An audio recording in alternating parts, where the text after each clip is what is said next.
Unggul Insight. Halo Sobat Unggul, selamat pagi. Apa kabar hari ini? Semoga Anda dalam keadaan sehat dan semangat.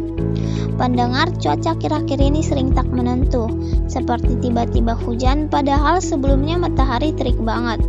Maka dari itu, pendengar jaga kesehatan dan jangan lupa sediakan payung atau jas hujan. Oh iya pendengar, tak terasa kita sudah di penghujung tahun. Bulan Desember, bulan yang penuh harapan dan tentu saja liburan.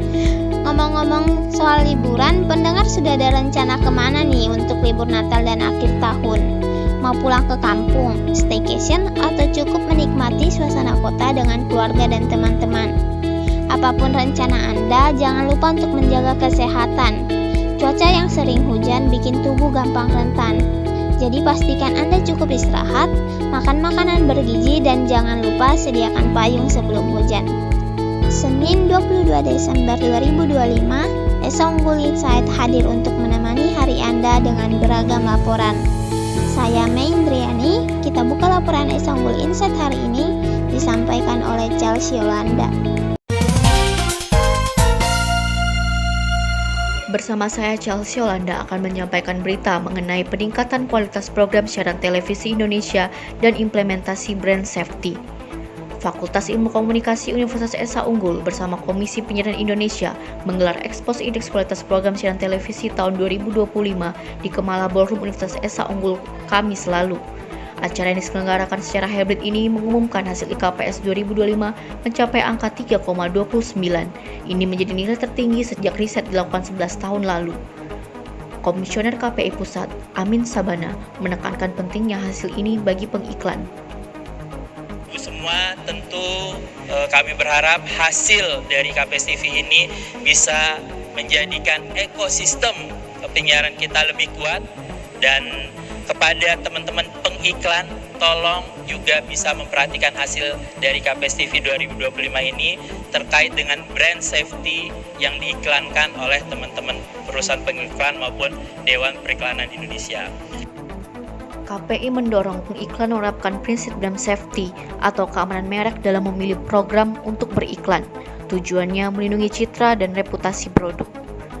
Akademisi Universitas Esa Unggul, Halomuan Harahap, menjelaskan ada hubungan langsung antara citra media dengan citra produk.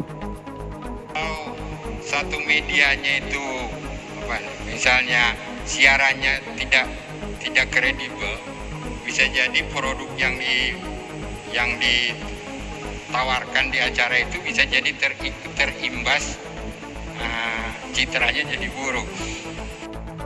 Halomuan menyebut hasil IKPS TV bisa menjadi acuan perusahaan periklanan memilih program berkualitas untuk menempatkan iklan mereka. Direktur Pos dan Penyiaran Kementerian Komunikasi dan Digital, Gunawan Hutagalung, yang hadir secara daring menyatakan brand safety bukan hanya soal penempatan iklan yang aman. Brand safety itu atau keamanan merek itu saat ini tidak hanya berbicara tentang penempatan iklan yang aman ya, tapi juga tentang jaminan kualitas konten di sekitarnya. Jadi kualitas konten adalah mata uang kepercayaan, dan kepercayaan adalah kunci keberlanjutan dari bisnis kita di penyiaran ini. Gunawan menambahkan pengukuran kualitas konten penting karena mempengaruhi kepercayaan publik dan daya saing industri penyiaran. Ia menyebut banyak negara seperti Inggris, Korea Selatan, dan Uni Eropa telah menerapkan standar ketat untuk program siaran. Operation Director MNC Pictures, Phil Riyadi Kusmara, mengakui industri televisi masih bergantung pada rating Nielsen yang fokus pada jumlah penonton.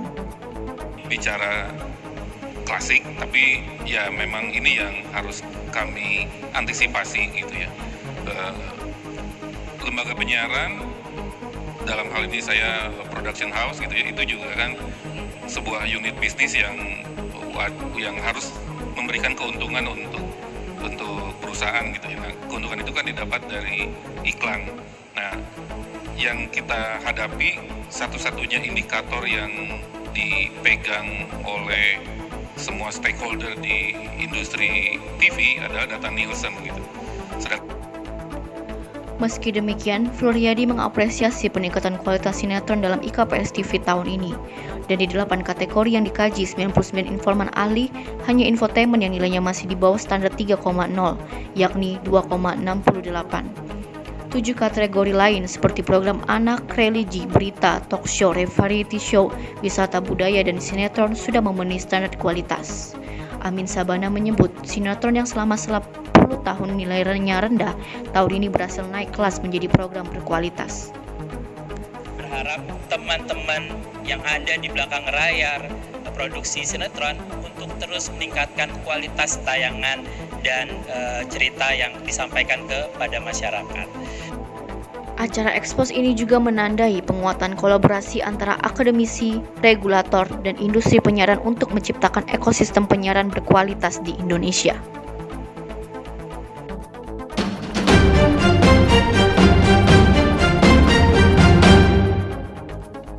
Pendengar setia, bersama saya Zahfana Zain akan membacakan berita kabar duka datang dari Tol Cipali. Kecelakaan beruntun yang melibatkan 2 bus dan 1 minibus menewaskan 5 orang dan melukai puluhan lainnya. Berikut kronologi lengkapnya. Kecelakaan beruntun yang terjadi di Tol Cipali kilometer 72 Purwakarta, Jawa Barat pada Selasa dini hari 18 November 2025. Kecelakaan yang melibatkan 2 bus dan 1 minibus itu menyebabkan 5 orang meninggal dunia dan puluhan lainnya mengalami luka-luka serius. Insiden terjadi sekitar pukul 2.30 waktu Indonesia Barat, saat ketiga kendaraan melaju dari arah Cirebon menuju Jakarta. Menurut keterangan kepolisian, kecelakaan bermula saat sebuah minibus yang melaju di jalur cepat tiba-tiba berpindah ke jalur 2. Pada saat bersamaan, sebuah bus Agramas datang dari belakang dan diduga kurang menjaga jarak aman. Akibatnya, bus Agramas menabrak bus Sinar Jaya yang berada di depannya. Benturan itu menyebabkan bus Sinar Jaya terdorong dan menghantam minibus Grand Max, sehingga kedua kendaraan tersebut kehilangan kendali dan terperosok ke dalam parit di sisi jalan tol. Bus Agramas sendiri menabrak pembatas jalan dan akhirnya melintang di jalur kedua. Korban tewas dalam kecelakaan ini terdiri dari 2 penumpang bus Agramas dan 3 penumpang Grand Max. Selain itu, setidaknya 39 orang luka-luka dengan beberapa di antaranya mengalami luka berat. Korban luka-luka telah dilarikan ke Rumah Sakit Abdul Razak dan Rumah Sakit Siloam Purwakarta untuk mendapatkan perawatan medis. Polisi bersama tim gabungan dari Polres Purwakarta dan Polda Jawa Barat telah melakukan olah tempat kejadian perkara menggunakan teknologi scanner 3D guna mendapatkan gambaran menyeluruh mengenai kecelakaan ini. Pihak kepolisian juga telah meminta keterangan sejumlah saksi mata untuk memperjelas kronologi dan mencari penyebab utama kecelakaan. Sementara itu, dugaan awal yang disampaikan adalah pengemudi bus Agramas kurang menjaga jarak aman dan kemungkinan mengantuk saat mengemudi, sehingga gagal mengantisipasi laju kendaraan di depannya. Namun, penyelidikan masih berlanjut untuk memastikan faktor penyebab serta aspek lainnya dari kecelakaan ini. Oleh Polres Purwakarta, namun kita dari Polda melakukan asistensi, juga melakukan olah TKP menggunakan alat tertentu yang dimiliki oleh Polda, yaitu alat PAA, guna untuk menjelaskan 4 faktor penyebab kecelakaan. Jadi sampai saat ini kita masih melakukan scanner, melakukan pemeriksaan terhadap korban, hanya terbatas, beberapa korban masih dirawat di rumah sakit, belum bisa dimintai keterangan.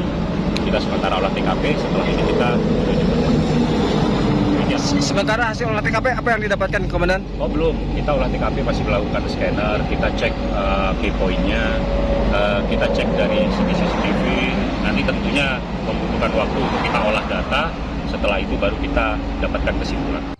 Demikian laporan terkini dari Tol Cipali, Purwakarta. Mari selalu berhati-hati dalam berkendara dan jaga keselamatan di jalan, terutama di malam hari. Keselamatan di jalan adalah tanggung jawab kita bersama.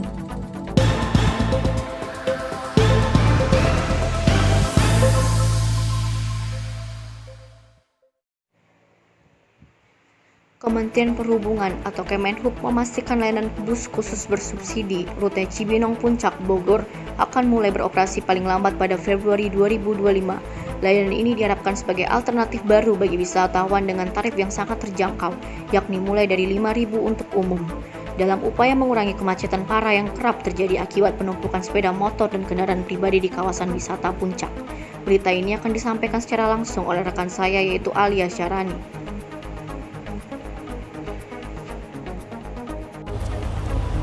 Baik, saya Alia Syarani akan melaporkan mengenai Kementerian Perhubungan. Kementerian Perhubungan akan meluncurkan layanan bus khusus untuk rute Cibinong Puncak, Bogor, Jawa Barat yang dijadwalkan mulai beroperasi pada Februari 2025.